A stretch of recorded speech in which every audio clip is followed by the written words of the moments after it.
A man says his skin was cooked by a chemical peel gone wrong. I was like in pain. Neyo White went viral with claims that an Atlanta-based award-winning esthetician gave him second-degree burns. Now he's filed a $500,000 lawsuit. I'm Justin Carter. This is TSR Investigates.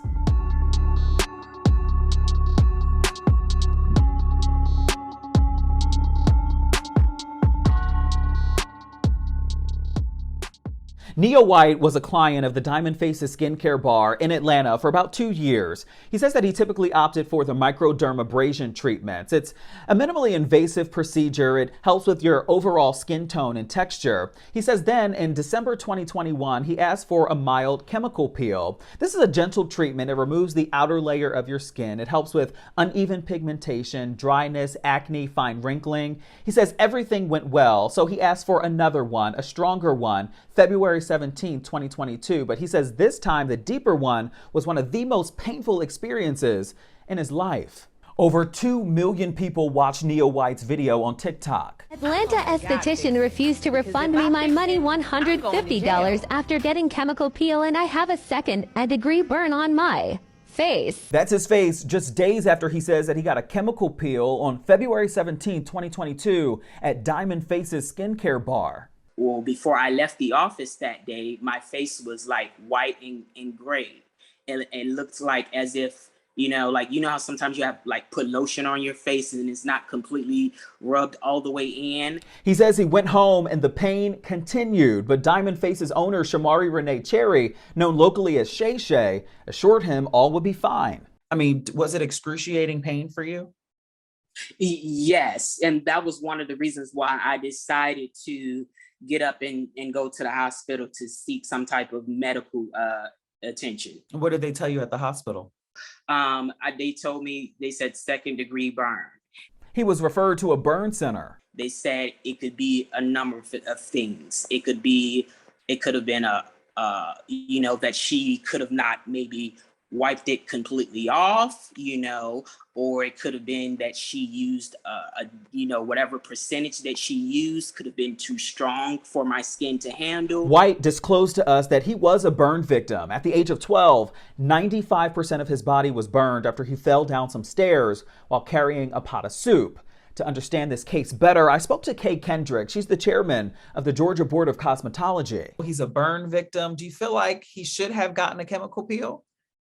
Well, I would say no. I would have said that should have been advised under a medical doctor's supervision. When you're doing chemical treatments or any kind of facial treatments on a client, you need to check their medical background, first of all, and find out, are they on any kind of prescription drugs, Rene drugs or tetracycline? Do you regret it? Do you regret this chemical peel? Do you regret going in, knowing that you're a burn victim?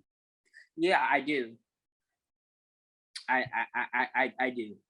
White is now turning that regret into a $500,000 lawsuit accusing Cherry of negligence and deceptive practices. The lawsuit claims that Cherry was, quote, jointly responsible for providing Neyo the facial restoration services that he was promised, and the defendant owed Neyo a duty to do so reasonably, safely, and responsibly. They failed to do that and instead caused serious and life-altering burns to Neyo's face. The lawsuit also points out that on a business Facebook page, Facez was birthed by 2 licensed medical estheticians, Shamari Rene and a silent partner. The lawsuit claims that, quote, Cherry is not a licensed medical esthetician at this time, and she was not licensed at the time that she performed the chemical peel that injured Neyo White. The Shade Room did do some digging, and in many states, according to the Cordova Institute, a medical esthetician typically works with patients at hospitals and trauma centers with the proper training, whereas a regular esthetician will work directly with a client at a place like a spa. We did find Shamari Rene Cherry's basic esthetician license is filed with the Georgia Board of Cosmetology. It is active. It was issued March 2008 and expires August 2023. Because I've been getting attacked. In an Instagram Live, Cherry told LA-based esthetician Ronnie Mitchell that she did nothing wrong to Neyo White, and he's doing this for attention. Then he came in, I showed him several videos of how you're going to look. Explained to him it's nothing glamorous. You're going to be down maybe 7 to 10 days. It's going to look like a scab. It's going to get dark. It's going to get tight. I did the pill Thursday. So obviously he had been picking his face Friday and Saturday. The doctor sent him home and told him to use Dove soap and Neosporin. They want him to cook. Cherry says that White is also trying to solicit donations from people. For you to be asking for cash apps and you got to GoFundMe page on it, don't see this attention. His whole page now is about this. White did set up a GoFundMe page back in March. It only raised $60 of his $5,000 goal, but he says it's really not about the money or clout.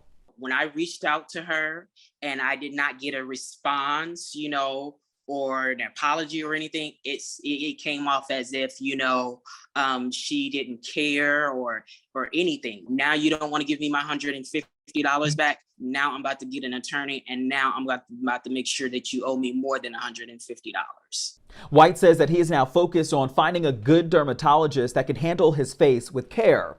The Shade Room did reach out to Cherry. She told us by phone that she stands by her work and Neyo White did not follow the direction she gave him. According to the Georgia Board of Cosmetology, there are different grades to chemical peels, and estheticians are prohibited from using certain acids that only doctors can use. In that previous interview, Cherry did say that she used a 20% TCA peel, which is allowed under Georgia state law. For TSR Investigates, I'm Justin Carter.